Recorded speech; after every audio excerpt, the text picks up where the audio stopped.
Have you ever wondered who truly runs a company?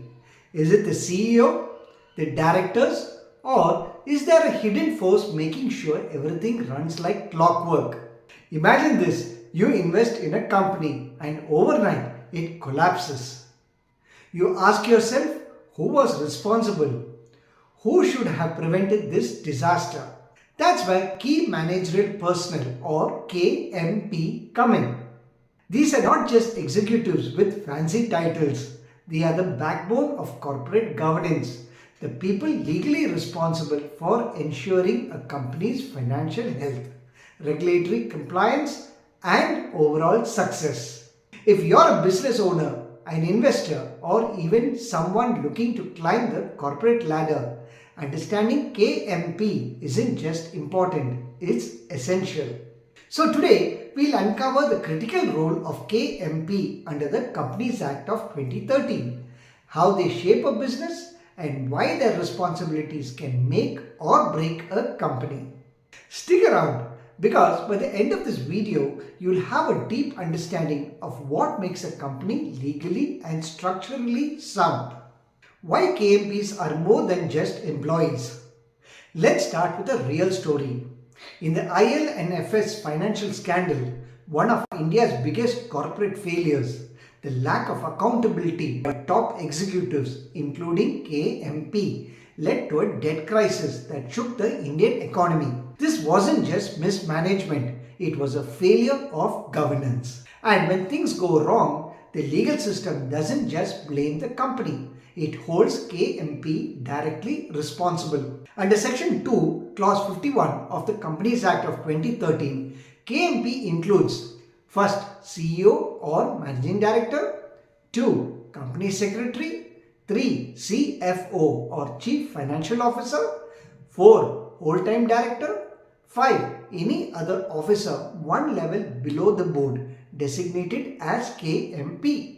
If a company has a paid-up capital of rupees 10 crores or more, it must appoint KMP as per Rule 8 of the company's Appointment and Remuneration of Managerial Personnel Rules of 2014. But let's be honest, titles alone don't make a difference. It's about responsibility, accountability, and liability. One case that highlights the significance of KMP is R. Gopalakrishnan versus SEBI, a 2021 case. Here, the CFO was held accountable for failing to disclose price-sensitive information. This case set a precedent. If you're a CFO or any KMP, ignorance is not a defense. You're responsible for transparency, compliance, and the company's overall integrity. So, what does this mean for businesses? If you run a company, your KMP should not just be highly skilled, they should also be trustworthy and legally aware. What happens if there is no KMP?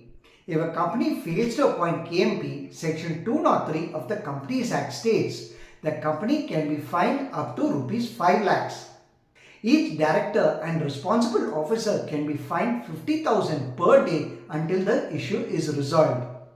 That's not a small price to pay. And let's not forget the reputational damage.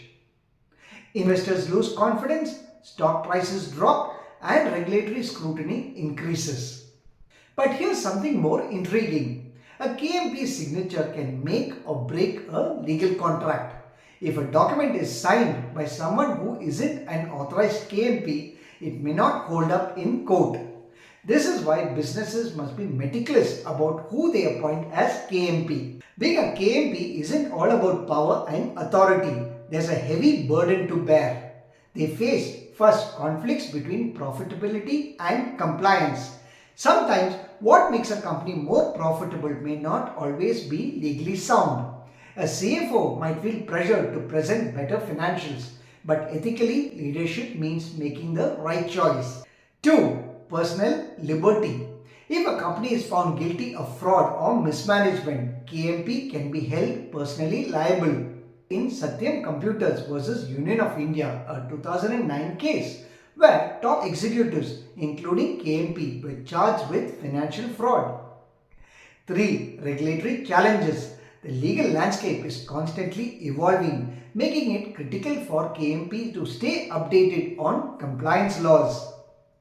Despite these challenges, being a KMP is a role of immense prestige and responsibility. So, what can we take away from this discussion?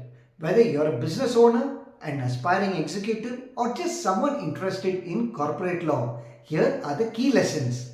First, accountability is everything. Whether you're leading a company or managing a project, taking ownership is what sets a great leader apart. 2. Ethics matter. A company's success isn't just about profits, it's about credibility.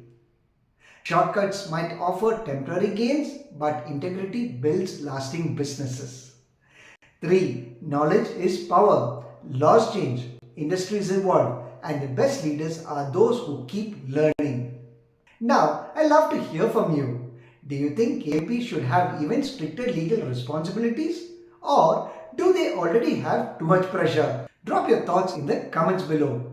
And if you found this video valuable, make sure to like, share and subscribe for more insights into business and corporate law.